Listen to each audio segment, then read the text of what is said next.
పర్యావరణ పరిరక్షణే ధ్యేయంగా ప్లాస్టిక్ రహిత భారత నిర్మాణమే లక్ష్యంగా అసేజ్ సంస్థ ఆధ్వర్యంలో మాదాపూర్ శిల్పకళా వేదికలో అవగాహన సదస్సు నిర్వహించారు. అసేజ్ green concept for a plastic free India పేరుతో జరిగిన ఈ కార్యక్రమానికి మాజీ పార్లమెంట్ సభ్యులు, కాంగ్రెస్ పార్టీ సీనియర్ నాయకులు టి సుబ్బరామిరెడ్డి ముఖ్య అతిథిగా హాజరయ్యారు.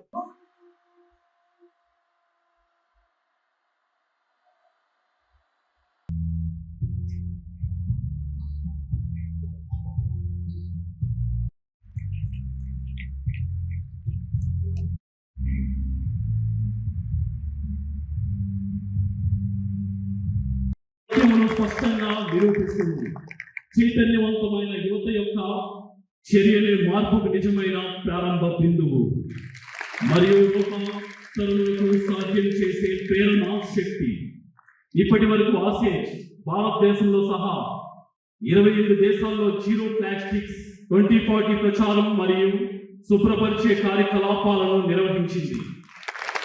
ప్లాస్టిక్ కాలుష్యాన్ని అంతం చేయడానికి ప్రభుత్వాలు, అంతర్జాతీయ సంస్థలు మరియు పౌర సమాజంతో అంతర్జాతీయ సంఘీభావాన్ని పెంపొందించింది. అదనంగా అసేజ్ నేపాల్ విద్యా మంత్రిత్వ శాఖ, తెలంగాణ శాసనసభలో, బ్రెజిల్లోని అమాజోనాస్ శాసనసభ, దక్షిణాఫ్రికాలోని స్వానే నగరం మెట్రోపాలిటన్ మున్సిపాలిటీ మరియు యునైటెడ్ స్టేట్స్ లో ఊటా ఐక్యరాజ్య సమితి అసోసియేషన్తో సహా 201 సంస్థలతో MOUలపై సంతకం చేసింది. I am feeling as if I am also student sitting among them.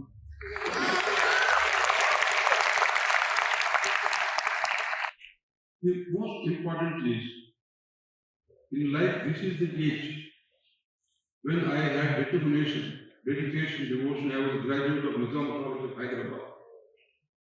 65 years back, nobody was born. I had a oath. I must make a mark, achieve in life.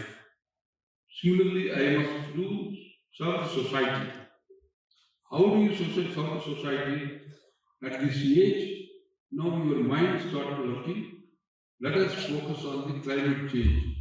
Let us see that the country is free of pollution, free of the environment, free of the country. Actually, I have been in Parliament for the last 22 years.